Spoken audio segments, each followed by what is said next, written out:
Bonjour à tous, aujourd'hui on va ouvrir les boosters d'extension Kadelheim. Hop.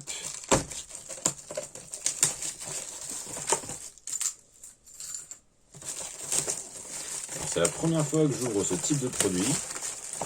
Je sais déjà à peu près ce qu'il y a dedans, nouveau type de cartes, comment elles sont placées. Mais on va bien voir qu'est-ce qu'on va ouvrir de beau. Check. Donc c'est 30 boosters. Contrairement au booster de draft, c'est pas fait pour être joué en AP ou truc comme ça. Et là c'est plus pour histoire d'avoir des cartes de collection et tout ça. Donc au début ils ont mis encore une fois les cartes qui peuvent être signées. Donc ces cartes là, si elles sont signées, elles peuvent valoir plus de 5 €. Donc là on s'en fout globalement. Les terrains neigeux, ces terrains là, vu qu'ils ont des types de terrains, je trouve ça trop bien. Bon, ils arrivent engagés. Mais bon, c'est plutôt cool quand même. Alors, ça, on s'en fout. Ok. Ce qui est assez drôle quand même, c'est que avec ce nouveau type de frame, on a presque l'impression que c'est des proxys. Vu que c'est pas les mêmes couleurs que d'habitude. On va commencer à tomber sur des cartes intéressantes. Oh, on commence par un dieu. Corvi, déesse de la parenté. Alors, si vous contrôlez au moins 3 créatures en légendaire, Corvi gagne plus 4, plus 2. Ok. Pour 2, on l'engage, on regarde les 6 cartes d'une bibliothèque, on peut révéler une carte de créature légendaire parmi elles et la mettre dans la main. Et le reste en dessous. De l'autre côté, c'est un artefact. Quand tu arrives en jeu, tu choisis un type de créature et tu t'ajoutes un mana, et tu dépenses ce sort que pour lancer un sort de type de créature que tu choisis ou un sort de créature légendaire. Ouais. Ça passe, pas génial. Ok, donc c'est un enjambeur. Pas ouf. Et ce qui m'a fait acheter les boîtes, c'est ce genre de design de cartes. Parce que franchement, c'est plutôt stylé. Hop. Bon.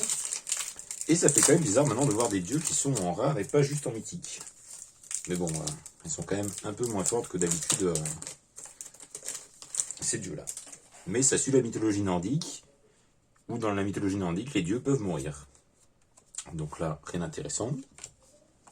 Les terrains de base, neigeux, cool aussi, parce que ça peut faire des petits tricks en plus. Bah, la preuve de l'édition est basée là-dessus, en fait. Par exemple, un incolore et un terrain neigeux, lui ne peut pas débloquer ce tour-ci. En dehors de terrain neigeux, ces cartes-là sont mauvaises, mais avec, ça peut faire des trucs sympas. Ah, une petite mythique qui met soit un ange 4/4 et guerrier avec le vol de la vigilance pour 4, ce qui est déjà pas dégueu. Et si vous l'avez prédit, eh ben pour X, vous mettez X ange après derrière.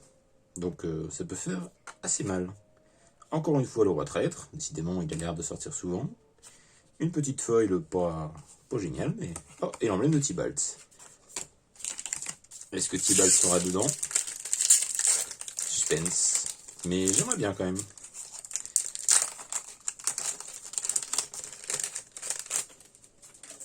Étonnamment que j'aimerais bien. Hop. Alors aussi, ils ont fait une sorte de thématique pour chaque booster. Donc là, par exemple, on va voir qu'il y a pas mal de cartes blanches.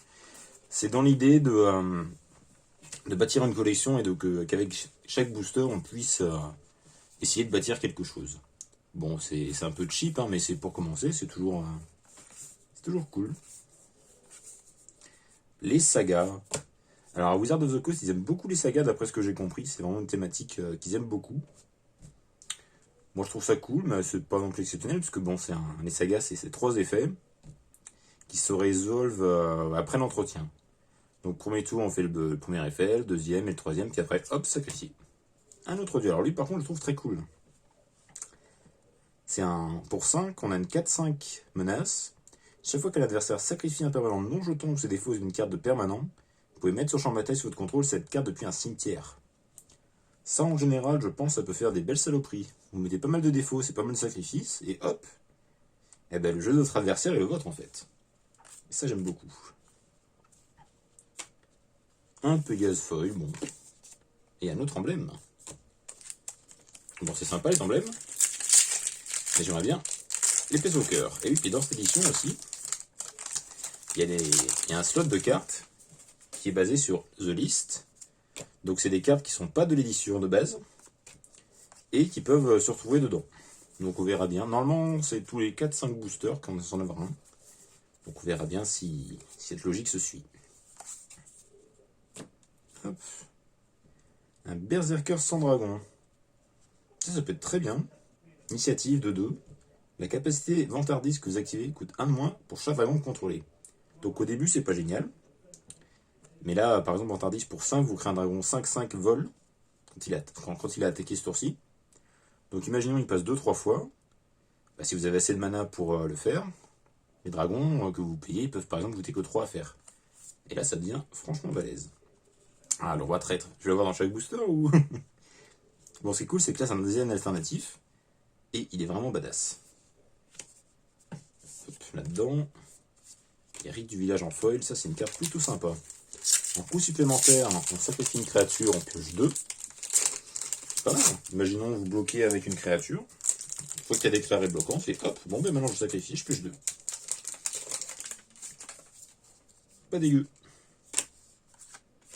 Hop.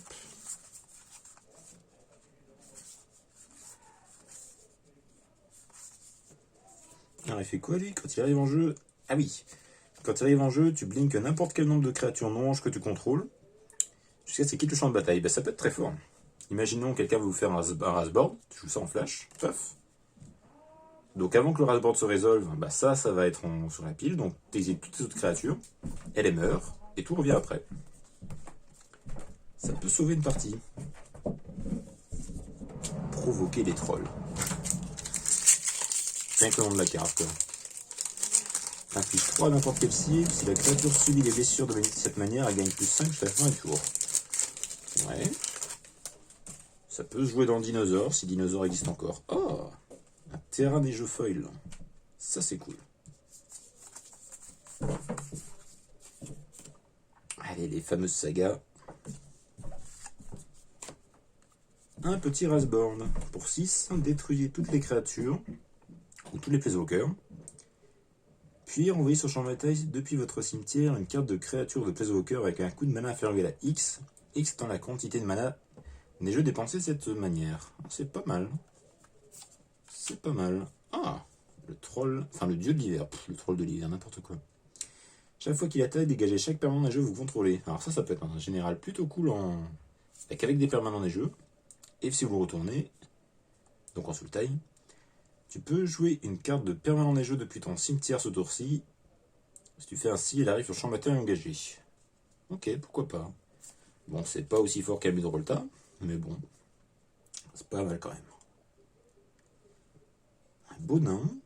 Chaque fois qu'une autre créature non jeton arrive sur champ de bataille, enfin que vous contrôlez meurt, si elle était enchantée qui perd, on va aller sur champ de bataille dans la main de son propriétaire. Je sais pas pourquoi je veux dire à chaque fois sur champ de bataille, mais la créature, les jetons de créatures que vous contrôlez qui sont enchantés gagnent +1/+1. Pas mal. Bon, mes piles sont un peu bizarres, hein, vous verrez. Je suis en train de mélanger mes feuilles et puis mes trucs, mais c'est pas grave. C'est pas grave, c'est pas grave.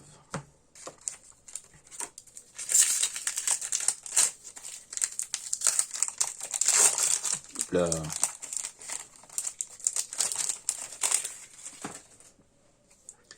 Alors, ok, un autre terrain des jeux foil. Et puis on voit bien leur idée thématique. Là, c'est quoi la thématique? C'est vert, tout simplement. Ouais. Je suis pas convaincu par cette idée de thématique. Mais... Oh, yes! Ça, par contre, je suis convaincu. Vorinclex. Alors ça, c'est la carte, je pense, la plus cherchée d'édition. Parce qu'il fait des trucs très monstrueux.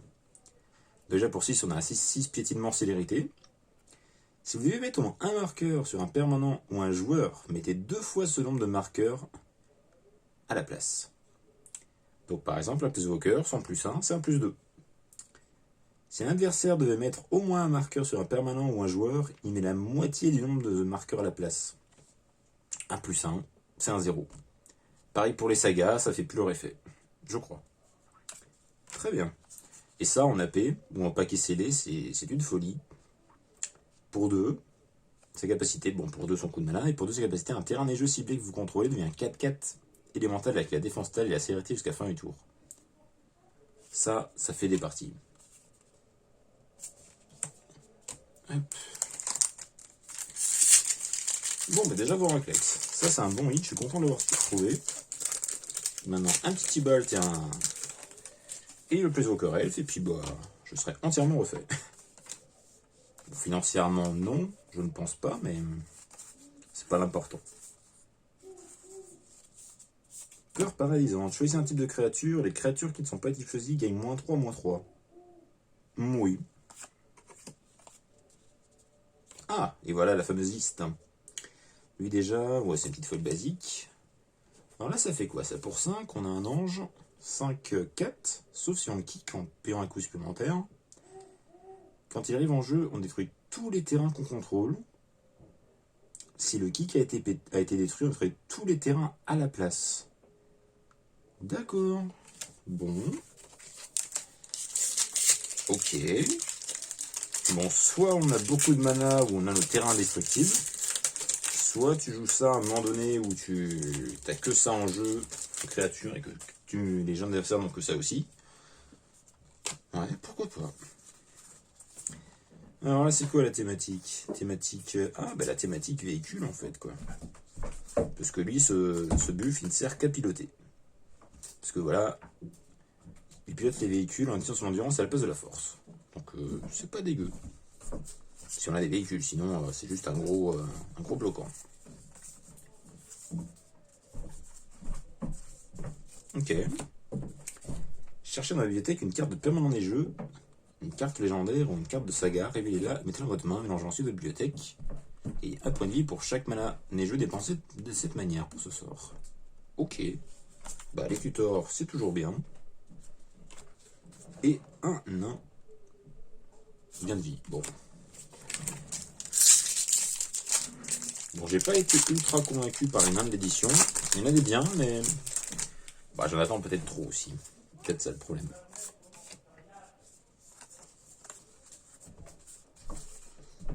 Ouais, là, la thématique, c'est clairement les elfes. Et encore, parce que... machin. Ah, le fameux... Alors, ça, c'était une des premières révélées. Ce loup. Bah, il est bien, mais il est pas non plus furieux quand même. Enfin bon. Chaque fois qu'un permanent qu'un adversaire contrôle est mis dans un cimetière depuis le champ de bataille, mettez un marqueur plus simple sur lui. Au début de l'entretien, s'il a au moins un marqueur sur lui, tu peux retirer tous ces marqueurs si tu fais ainsi t'exiles chaque autre permanent dont terrain dans le coût de mana est inférieur ou égal au nombre de marqueurs retirés de cette manière. Ce qui est dommage, c'est que tu choisis pas combien de marqueurs tu en as, en fait, t'enlèves tout. Donc bon. Ça par contre, ah bah du coup là c'est un booster avec 3 rares quand même. Ça qui est intéressant dans cette édition. Enfin dans ce type de booster. Au début de votre rep de fin, piochez une carte si le total de points de vie est supérieur au nombre de points de vie de votre départ. Sinon vous gagnez 2 points de vie. Un deck comme Oloro, c'est presque un must-have je pense.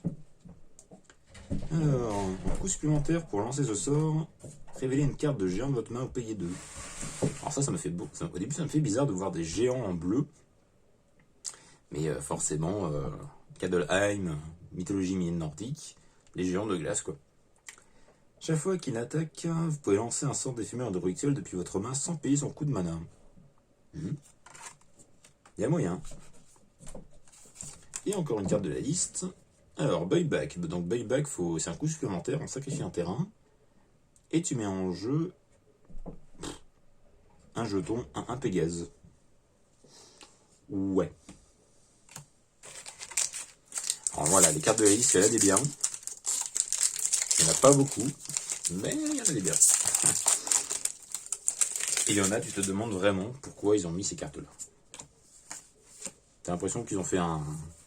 fait bon, on va mettre ça au hasard. Ah ben voilà, la fameuse naine qui a été relevée... Je crois que c'était une des premières cartes. Les autres nains que vous contrôlez gagnent +1/+0. Chaque fois qu'un nain que vous contrôlez devient engagé, crée un jeton trésor. C'est bon pour le lore, en fait, c'est rigolo. Sacrifiez 5 trésors, cherchez dans la bibliothèque une carte d'artefact ou de dragon. Et mettez-la en jeu sur champ de bataille. Ok. Et ça peut être un très bon général pour un deck prédiction. Chaque fois que tu lances un sort depuis autre part que ta main, tu pioches une carte. J'aime beaucoup. Ah bah ça c'est drôle quand même, parce que j'en parlais d'Oloro. Ça serait très bien dans un deck Oloro, et qu'est-ce que je tombe? Un Oloro. Parce que voilà Oloro, très bon commandant. Au début de ton entretien, tu gagnes 2 points de vie. Chaque fois que tu gagnes des points de vie, tu peux payer 1. Et si tu fais ainsi, tu pioches une carte et chaque adversaire perd 1. Et au début de ton entretien, si Oloro est dans sa zone de commandement, tu gagnes 2 points de vie. Donc en fait, dès le début de la partie, tu as Oloro en zone dans sa zone, et à chaque cas de tes tours, tu gagnes 2 points de vie. C'est pour ça qu'il a été banni. Parce que c'est quand même un peu pété. Chaque tour, tu gagnes 2, quoi qu'il arrive. Enfin, sauf si par exemple il est au cimetière, ou si on l'a géré. Ah ben voilà. Voilà par exemple une carte signée. Cool. Alors je sais pas niveau stats tous les combien ça tombe. Mais je pense que ça peut valoir quelque chose. Je checkerai. Petit terrain des jeux. Très cool.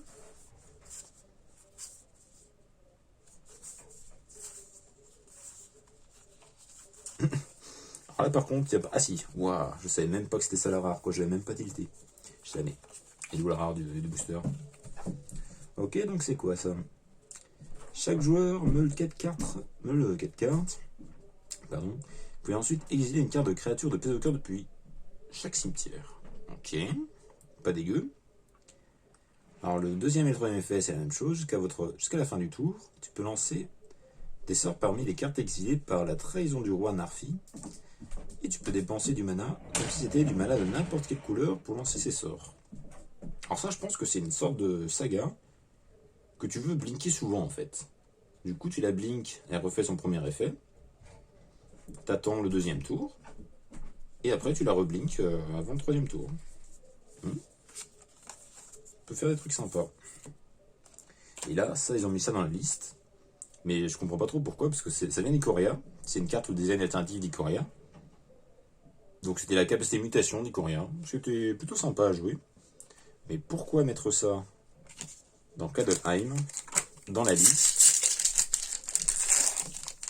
J'en ai aucune idée.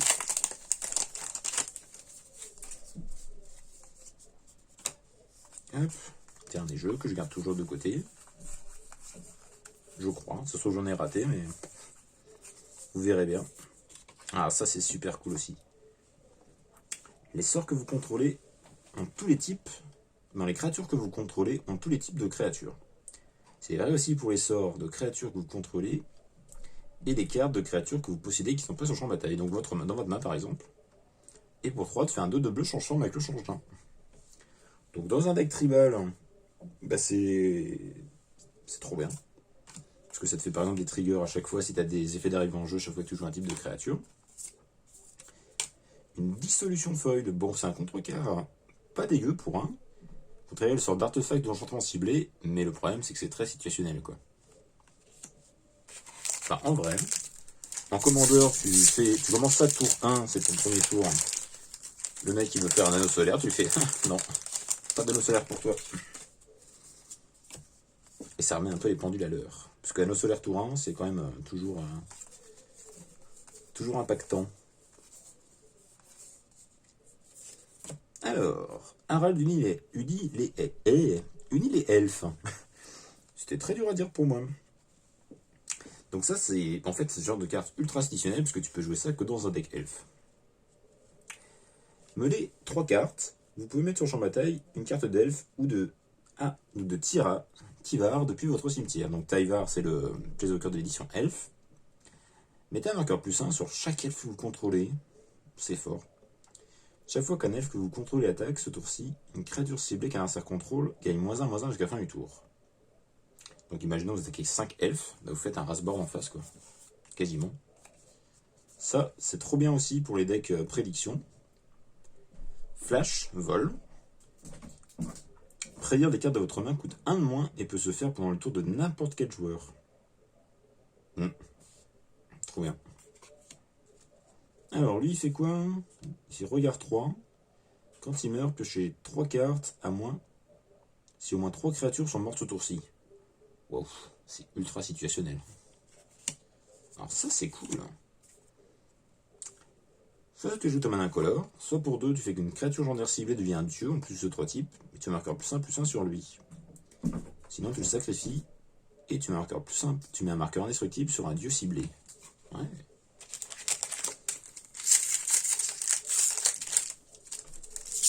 Sympathique. Donc pour l'instant on a eu 2 mythiques, enfin 3 avec Oloro. Vu que c'est pas une mythique de Kadelheim, ça c'est vraiment le genre de mythique bonus. Tu t'attends pas à voir du tout. Le change-forme, alors ça c'est la buy box qu'on a eu aussi à côté, qui est juste là, pour voir la différence quoi. Des alternatifs. Et au moment où il arrive en jeu, tu choisis un type de créature, encore une fois pour les tribaux. Tu peux rader la carte dessus de ton deck à tout moment, et tu peux lancer des sortes de créatures type choisi depuis tes bibliothèques. Donc ouais, dans un tribal, je pense que c'est plutôt cool à jouer. Et ça c'est rigolo parce que c'était un Ixalan pour 4. Tu exilais une créature ou un Planeswalker ciblé, tu gagnais 2 points de vie et c'était une rare. Et maintenant, tu enlèves juste le gagner 2 points de vie et c'est une commune. Donc on voit qu'à Magic ça peut aller très vite pour que des cartes soient rééditées différemment et avec une rareté différente. Et ça en commune c'est solide quand même. Ou en rare c'était mauvais aussi, on peut se dire ça. Oh ah. Sympa. Sympa ça par exemple dans un alternatif. Alors c'est le premier personnage de Magic non genré, je crois. Donc c'est une nouveauté, c'est amusant. Donc lui quand il arrive en jeu, tu crées X jetons éclat pardon. Jusqu'à une créature ciblée que vous contrôlez ne peuvent pas être bloquées ce tour-ci. À chaque fois que cette créature inflige des blessures ce tour-ci, renvoyez-la dans la main de ce propriétaire. Alors ça c'est bizarre. Parce qu'il faut la renvoyer en main. Donc il faut attendre un tour après qu'elle n'a pas célérité. Donc c'est... Ouais. Il est particulier. -1. Alors son -1 par contre je trouve plutôt fort. Elle affiche 2 blessures à une créature engagée ciblée pour chaque carte que vous avez pioché ce tour-ci. Dans un gros deck où tu pioches beaucoup. Imaginons tu pioches 4 cartes dans un tour. Bah -8 à une créature pour un -1. C'est pas mal. Et son autre -1 crée un jeton éclat. Oui. Bah ça permet de redonner un peu de gaz on va dire si la partie dure beaucoup. Et dans ces couleurs là de toute manière une partie ça dure beaucoup en général. Ok. Donc Nico Harry sont des alternatives. On va pas cracher dessus.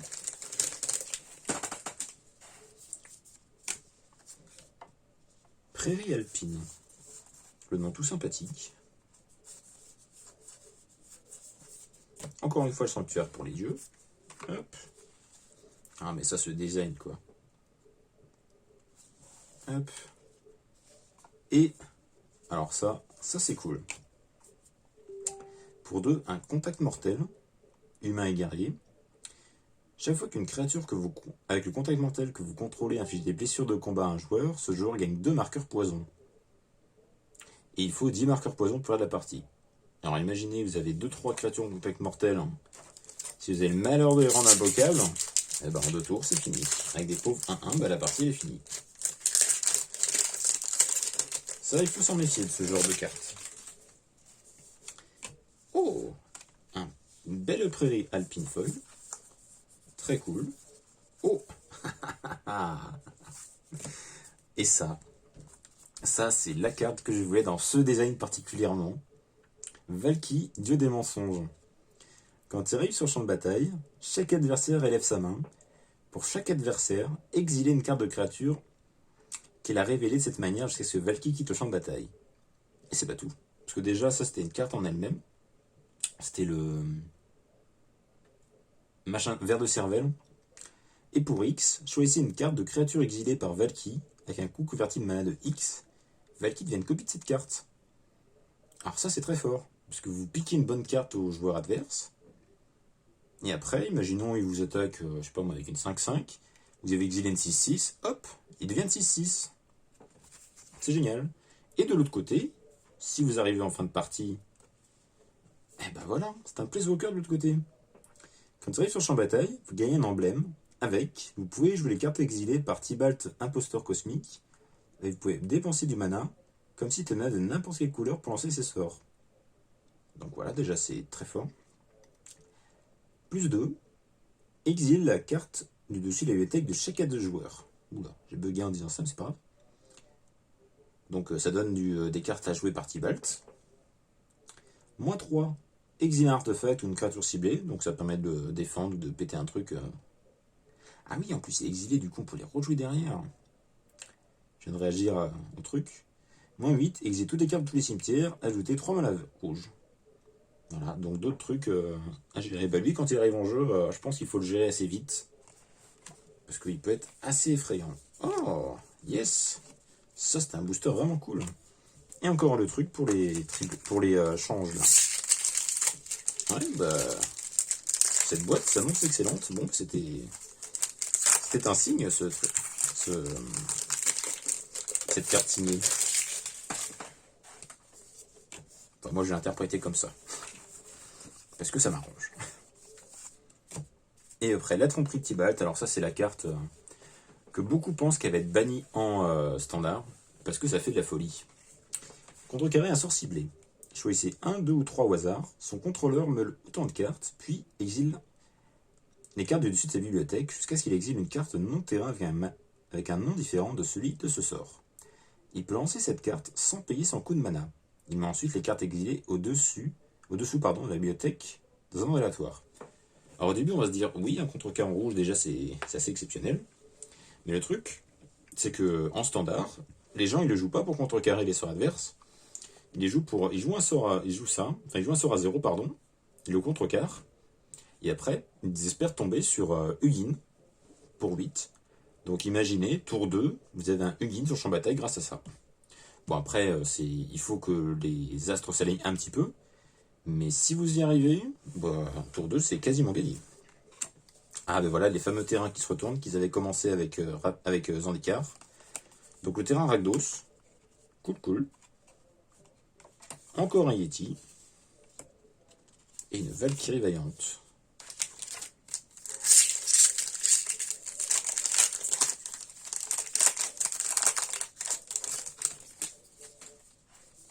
Hop, un petit terrain de base foil. Puisque j'aime beaucoup le foil. Encore le batailleur du cosmos. Et un chercheur d'horizon foil.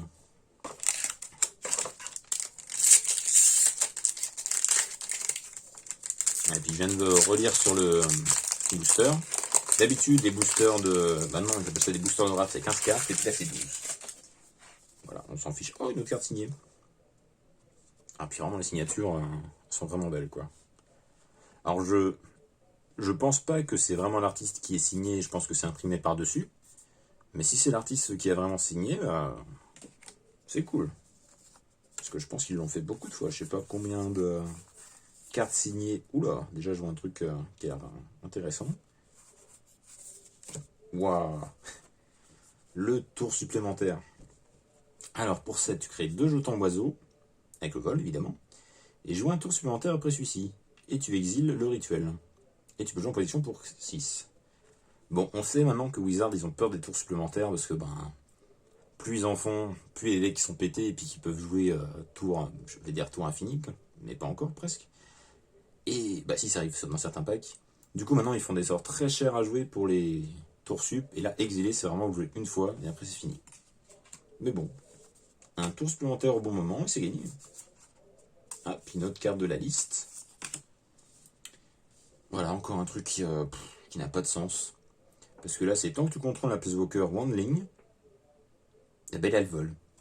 Du coup, est-ce qu'ils ont mis un Placewalker Wandling dans les cartes de la liste? Je ne sais pas. Mais franchement, ouais, pour moi, c'est vraiment des cartes qui sont faites au hasard. Parce que ça n'a aucun rapport avec Adelheim. Parce que Wandling, c'est un Placewalker de type asiatique. Ah, ça c'est le design alternatif de Voraclex, on va appeler en mode métal parce que c'est un peu une thématique de l'édition. Et ouais, il est vraiment classe dans ce design là. Donc encore une fois, ils sont sur leur thématique. Là, ce sera une thématique quoi? Franchement, ouais, je vois pas vraiment leur idée de thématique quoi. Si, là c'est nain. Hein. Il y a 3 cartes naines. Mais après, devant, c'est pas vraiment de rapport avec les nains. Le casque à la rigueur. Voilà, le nain guerrier dans leur thématique encore. Les fameuses runes, encore un arche royaume. Et un géant et berserk. Pour 7, quand même, on a une 7-6, petitement. Quand il meurt, il affiche 7 à une créature au hasard qu'un sort contrôle. Bah, je pense que cette carte serait sortie à l'époque de l'Horrorwind. Bah, c'était une rare en fait. Je me trompe, ouais, une rare ou une incommune, je sais pas, mais ça aurait pas été une commune à l'époque. L'évolution de la puissance des cartes à Magic, bah c'est cool, hein, parce que sinon on s'ennuierait peut-être un peu à la fin. Un vampire et dragon. C'est pas le premier qui a ces deux types, mais c'est quand même rare. C'est rigolo quand même, vampire dragon. Chaque fois qu'il vient engager, exilez une carte de créature dans une carte ciblée d'un cimetière et mettez un marqueur +1 sur lui. Donc ça gère le cimetière et ça fait grossir, c'est cool. Et si on sacrifie notre créature, il n'y a qu'un destructible jusqu'à la fin du tour et engagez-le. Donc forcément dans ces couleurs-là, c'est un peu sacrifice. Donc ouais, une carte assez forte je pense. Et là c'est quoi cette feuille là? Jusqu'à la fin du tour, une créature ciblée gagne +1/+1 pour chaque créature que vous contrôlez. Et la carte effectivement est de bloquer sur lui si possible. Bah ça typiquement dans un deck Elf Ball, vous mettez ça sur une petite 1-1 de base si vous avez 10 elfes, bah c'est une 11-11. Et puis c'est un gros leurre parce que tout doit la bloquer. Du coup ça veut dire que tout le reste à côté passe.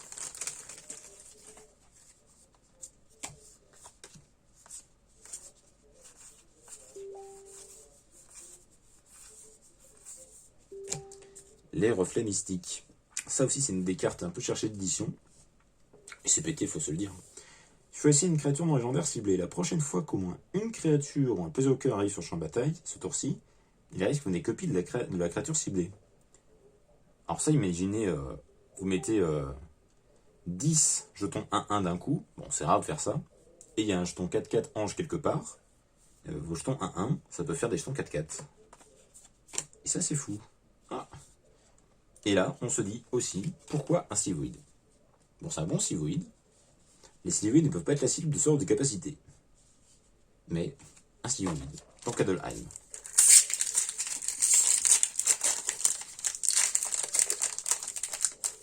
Enfin, dans tête, j'ai une seule carte de Kadelheim dans la liste qui a vraiment un rapport avec l'édition. C'est l'ancienne version de Vorinclex.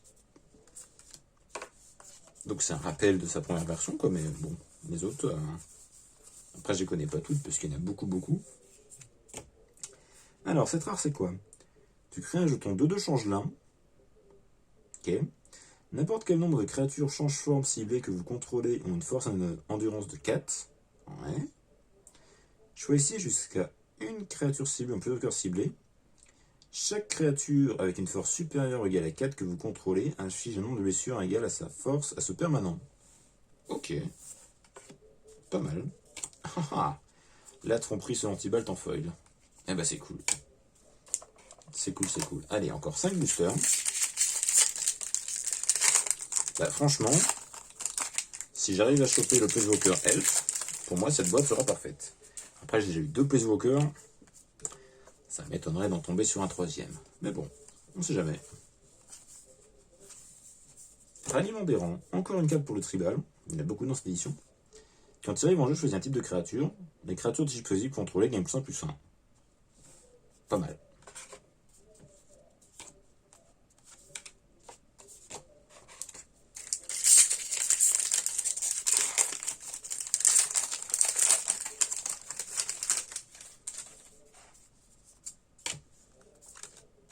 Hop.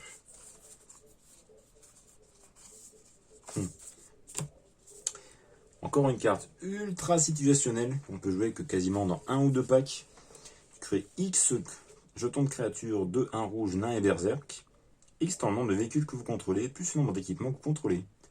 Pour chacun de ces jetons, vous pouvez lui attacher un équipement que vous contrôlez.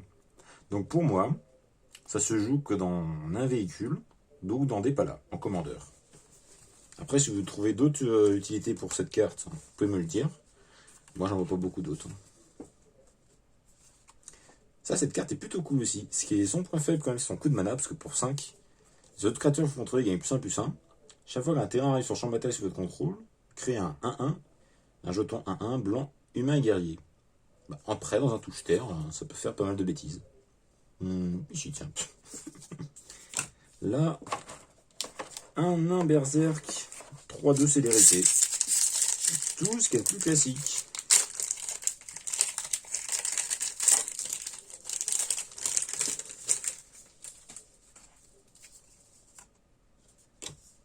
Hop.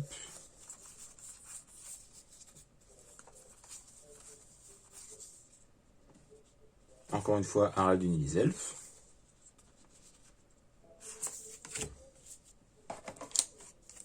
C'est marrant quand même parce que tous les boosters ne se valent pas du tout. Après, c'est classique à Magic. Mais par exemple, il y a un booster où il va y avoir 3 rares et un où il y a une rare qui va valoir 10 centimes. C'est le jeu.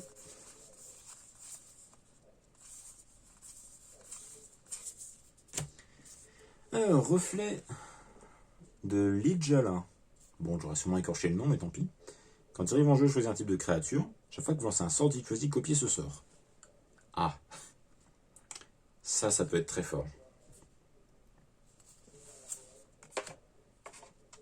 Ah, puis ça, c'est la classe aussi. Celle-là, si je la chope en foil, je serais très content aussi. Rien que pour le design, en fait, parce que pour l'effet, après, pour 5, on a une quête de vol gain de vie. Chaque fois que vous lancez votre deuxième sort à chaque tour, aidez les 3 cartes dessus de bibliothèque, mettez l'une d'aide dans votre main et le reste au cimetière. C'est classique. Et une carte de la liste, un peuple fée gredin. Donc vol et prowl. En français, je sais plus trop ce que ça veut dire. Enfin, je sais plus ce que c'est la capacité en français. Tu peux jouer cette carte pour son coup de prowl si tu as fait des blessures ce tour-ci avec avec une fée ou un gredin. Et quand tu arrives en jeu, son coup de prowl était payé, tu pioches une carte. Bon bah, oui. Et le dernier booster. Qu'est-ce qu'on peut attendre d'un dernier booster après une boîte pareille, franchement.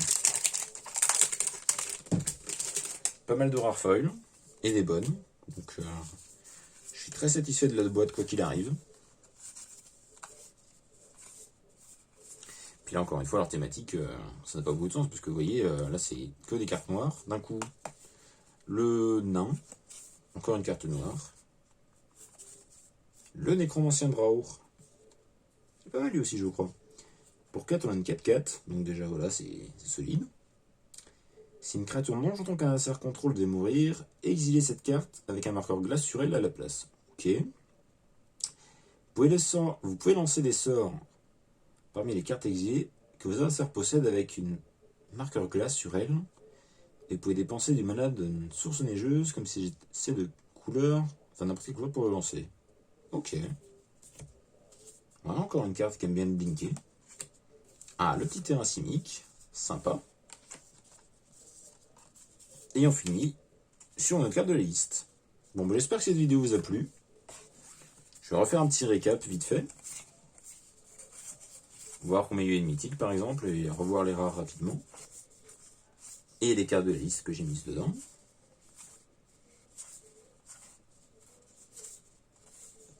Franchement, ouais, très bonne boîte. J'en suis très satisfait. Déjà, 2 plus bloqueurs en design alternatif, je trouve que c'est assez exceptionnel.